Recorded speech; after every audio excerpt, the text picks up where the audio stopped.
Assalamualaikum warahmatullahi wabarakatuh. Allahumma rabbana lakal hamd anta qayyimus samawati wal ard wa ma fihin. Allahumma shalli ala Muhammad wa ala ali Muhammad. Saudara-saudara jamaah Jamiatul Khair yang insyaallah dirahmati oleh Allah Subhanahu wa taala. Demikian juga warganet dimanapun Anda berada saat ini. Kita lanjutkan lagi dengan kajian Al-Quran secara tafsiriyah. Surah yang kita bahas adalah surah Yasin di ayat 45 sampai dengan 50.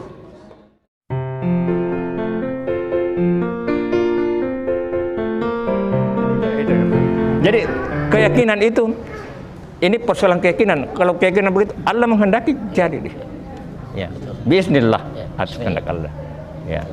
Kenapa orang-orang non Muslim dia bisa berjalan di atas bara api itu kenyataan itu. Bismillah. Allah mengizinkan karena dia yakin dengan itu. Pertanggungjawabannya apakah dengan ayat atau dengan sihir? Persoalannya itu. Jadi kalau kita orang Islam ya berdasarkan ayat. Kalau Allah menghendaki bismillah jadi. Nothing is impossible kalau Allah menghendaki ya. Ya, saya kira itu Pak Mail. Assalamualaikum. Assalamualaikum warahmatullahi wabarakatuh. Waalaikumsalam warahmatullahi wabarakatuh. Mendengar pembicaraan ini saya sangat tertarik, Pak. Allah sesungguhnya ini apa namanya ini? Saya kecanduan dengan masalah itu. Di HP. Ada di situ orang dari Lampung namanya Ustaz Nasihin dari Lampung Tengah. Luar biasa nih orang ini, Pak. Dia itu cari di mana-mana, di mana ada preman-preman yang nakal, di mana ada tukang santet, dia cari betul itu. Tapi rata-rata tukang santet itu bercampur dengan jin, berteman dengan jin dan iblis. Nah, tapi dia tidak mau tindakan kalau tidak berbicara sombong. Nanti bicara sombong itu tukang santetnya, parimannya baru dia kasih bunyi tanya langsung terbalik-balik itu orang, Pak. Bisa ketik itu di YouTube itu, Pak, diketik Ustaz Nasihin. Saya ini Masya Allah beli kota apa gara-gara itu saya mau saksikan itu. Ya, pernah ada orang mengatakan itu settingan dicari itu orang mengatakan didatangi bilang apa kamu kelebihan. Bisa tes saya sekarang ini.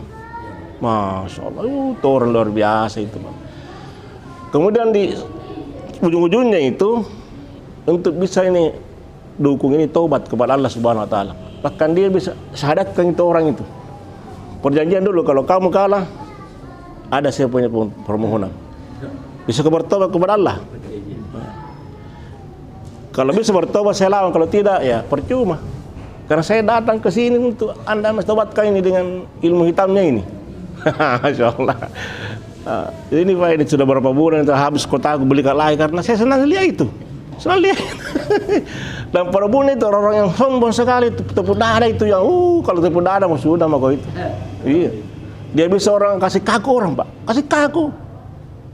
Kemudian dia orang kasih patahkan kakinya tidak dikit mesin. Patahkan. Tidak bisa kasih goyang kakinya itu.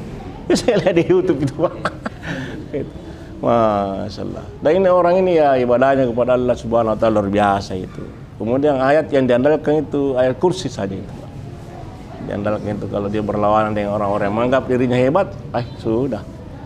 Orang ini umurnya masih lebih 30 tahun, belum sampai 40. Belum alai keluarganya itu orang itu.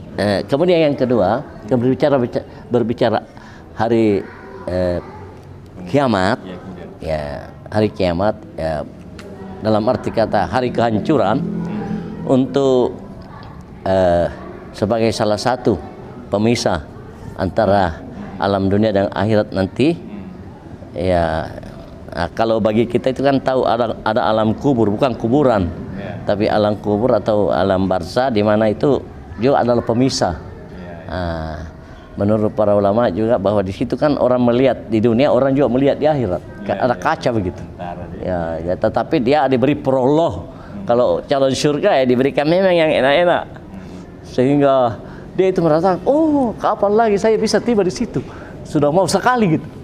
Ya, sudah mau sekali. Nah, sementara yang calon-calon penghuni neraka, ya itu dikirimkan kepadanya itu prolog juga, berupa api juga dan segala kesengsaraan. Begitu sakitnya, tetapi pada saat diperlihatkan neraka, dia bilang lebih baik di sini saja terus. Kalau daripada di situ, aduh. Nah, ini coba lihat Pak, ini sudah tersiksa ini. Ini Allah memberi prolog ya, pengantar saja.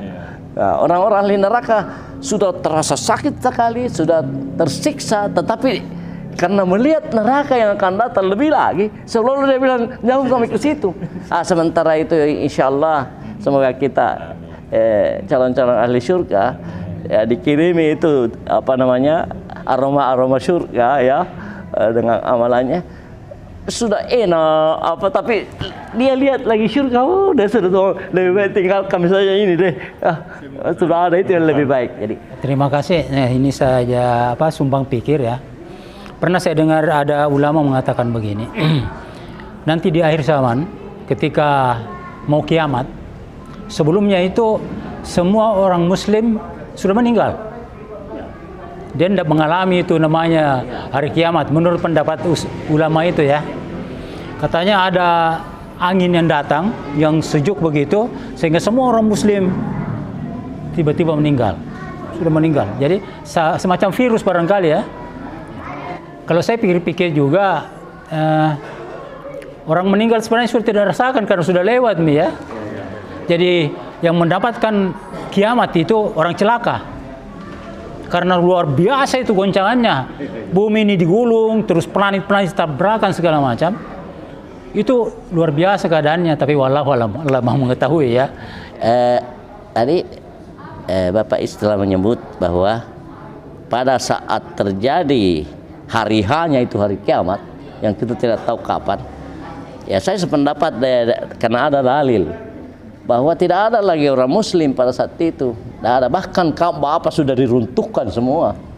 Ya, bahkan disebut orang Ethiopia itu yang meruntuhkan Ka'bah. Ya, orang Ethiopia ciri-cirinya sudah ada. Jadi sudah ada sebenarnya hadisnya. Jadi jauh sebelumnya itu Imam Mahdi, Dajjal dan Dajjal nanti akan dibunuh oleh Nabi Isa. Kan begitu hadisnya.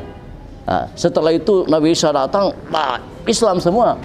Karena dia datang untuk mengklarifikasi itu.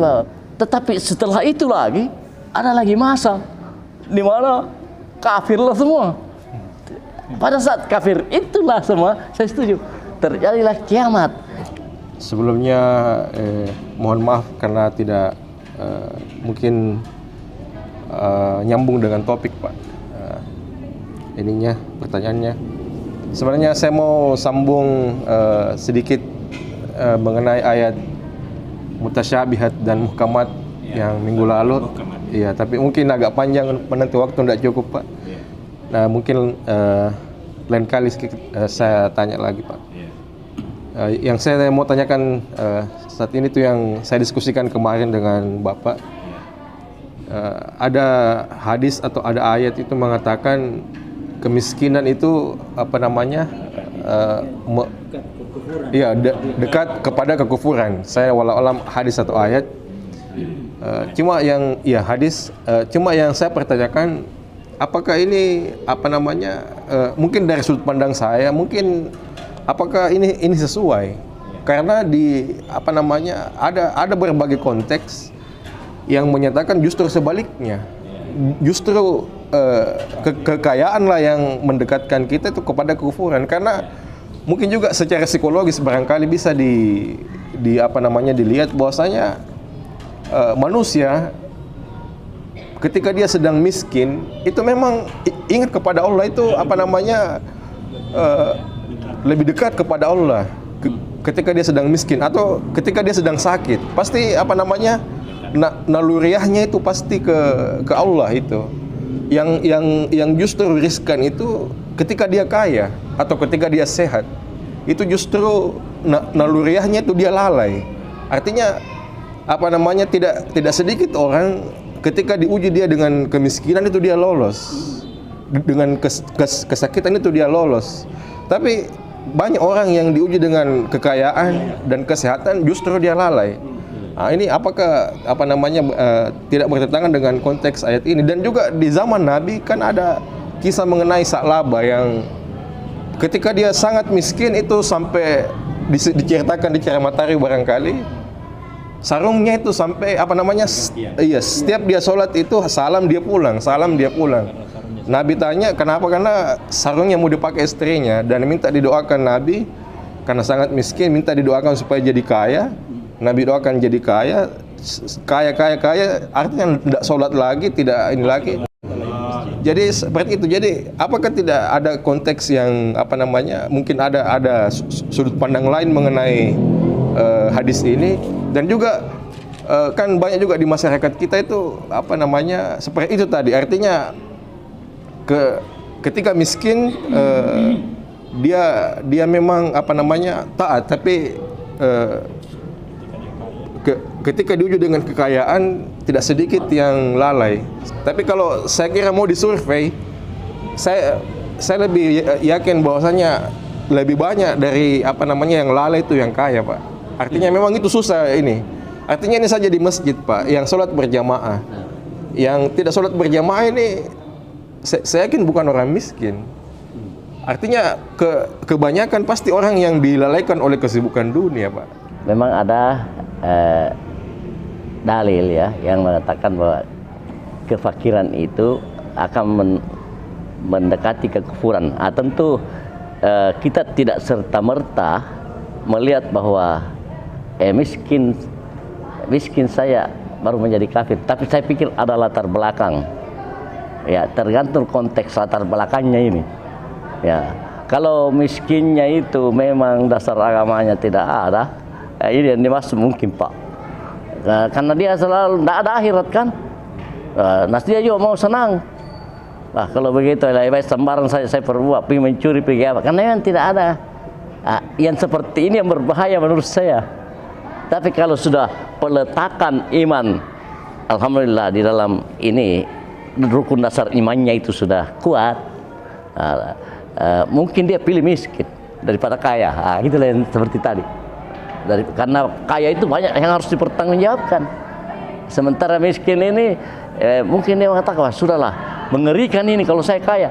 Jadi sudah benar yang Bapak sebut tadi, akan lebih dekat kepada yang orang-orang miskin. Lalu kan tadi sambungannya itu setelah Umar mengatakan, kan menangis itu Umar, Pak. Kasihan ini Rasulullah, kamu ini Rasul, kenapa begini? Tapi ujung-ujungnya dia bilang, itu nanti di akhirat, sabar saja. Begitu kan jawabannya. Dan dikatakan bahwa memang Rasulullah itu akan bersama dengan orang-orang miskin. Dan dia diberi memang contoh sebagai orang miskin, supaya tidak di belakang ini bahwa bukan harta menjadi ukuran sesuatu yang mulia. Itu kan begitu. Ya, Pak. Jadi seperti itu, Pak. Jadi as'alukal afwa wal afiyata fid dunya wal akhirah. Allahumma afini fi badani. Itu kan ada doa, Pak. Allahumma afini fi sam'i, Allahumma afini fi basari, kepada mataku, badanku, ini kepada pendengaranku berikanlah kesehatan ya Allah. Ya, Pak. Allahumma nas'alukal afwa apa ini, Allahumma inni, lalu dikatakan Allahumma inni a'udzubika minal kufri wal faqr. Ya, aku berlindung kepadamu dari kekafiran dan kefakiran. Nah, jadi kalau mau ada pilihan, jangan fakir gitu. Ya, jangan fakir. Kalau kafir ya, jangan, kita tidak boleh menonton. Tapi kalau seolah-olah ini doa mengatakan bahwa ya kalau mau kan menyumbang juga, mau bersedekah, mau apa kan perlu juga. Sehingga dikatakan kalau ya Allah, kalau memang ini yang menyebabkan yang membuat saya lebih baik, kasihlah, jangan fakir gitu ya. Jangan fakir untuk bisa bersedekah atau berinfak dan sebagainya. Baik, Pak. Jadi itu tadi memang perlu dikaji yang miskin yang bagaimana, yang mendekati kepada kekafiran. Baik. Tapi ada satu lagi, Ustaz, terakhir yang biasa kita ternyata juga ini karena Pak Ustaz kita ini adalah sebagai youtuber adalah dalam notabene lebih banyak mengetahui bahasa Arab daripada kita, ya toh. Jadi itu kata-kata amal jariah itu sebenarnya harus diluruskan. Jadi kalau kita ini yang benar amal saleh, ya kan? Amal saleh amal saleh itu sebenarnya kata umumnya adalah sedekah. Jadi kalau dilihat Al-Quran itu kata sedekah itu jangan arti sempit bahwa itu pemberian begitu, tidak. Tapi semua perbuatan yang ada konsekuensi dunia dan akhiratnya itu semua perbuatan baik itu sedekah. Saya ke hadis dulu dia, hadis dulu. Sudah benar tadi saya tanpa kesalahan. Ya, bismillah. Berkaitan dengan hadis, jadi ada yang universal, ada yang fakultatif. Artinya ada yang bersifat general, ada yang bersifat khusus. Jawaban Rasul itu apabila ada yang bertanya kan berbeda jawabannya.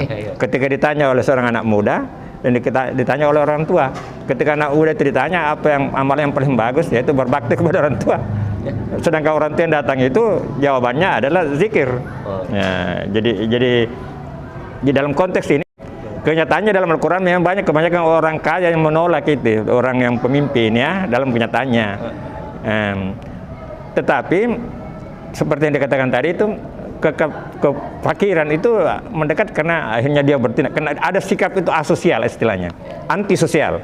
Jadi dia hidupnya menderita, tapi dia antisosial, marah dia itu. Nah, jadi ini kan disebabkan oleh kefakiran, kemiskinan itu. Jadi kan ada contoh dibuat itu, satu mobil itu di daerah yang mewah, di kompleks yang mewah, ada mobil disimpan di tempat yang orang miskin, kalangan miskin itu. Seminggu kemudian hancur-hancur itu di tempat orang miskin. Sementara di tempat orang mewah itu mobilnya tidak tersentuh. Jadi memang itu ada antisosial, ada perlawanan terhadap kondisi itu. Jadi memang itu yang diingatkan. Tapi kan tidak semua. Tapi kemiskinan, keterbatasan itu menyelamatkan kita. Saya punya direktur itu, dia sering keluar negeri, tapi selalu terbatas. Dia bilang saya tidak kaya, dan karena ketidakkaayaanku itu menolong saya. Saya tidak ke night club. Seandainya saya kaya itu, saya akan tiap malam ke night club. Jadi kadang-kadang kemiskinan itu menolong kita. Jadi di Indonesia ini kadang-kadang kita campur baurkan antara pahala dengan amal. Pahala itu adalah imbalan, amal perbuatan. Jadi banyak amalnya belum tentu banyak pahalanya. Ya. Jadi itu amal itu amal dari kerja malah. Jadi sedekah itu benar itu. Karena itu dari kata sedekah, membenarkan. Jadi membenarkan. Jadi itu bersedekah itu membenarkan ajaran yang dibawa oleh Rasul itu sedekah. Nah, sedekatun jariyah, jariyah artinya mengalir.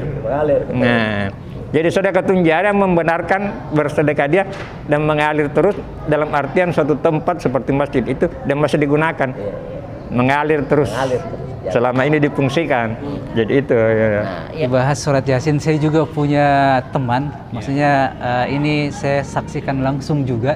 Saya lihat langsung mengenai surat Yasin, tapi di sini surat Yasinnya ayat 9 sama 10. Yang wajalna min baini aydihim wa ma khalfahum. Di sini satam faksanam fahum laju besirun. Di sini artinya, dan kami jadikan di hadapan mereka sekat dinding dan di belakang mereka juga sekat, dan kami tutup mata mereka sehingga mereka tidak dapat melihat.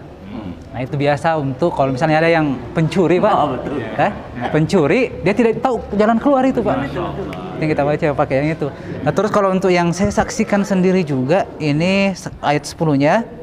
Dan sama saja bagi mereka apa engkau memberi peringatan kepada mereka atau engkau tidak memberi peringatan kepada mereka, mereka tidak akan beriman.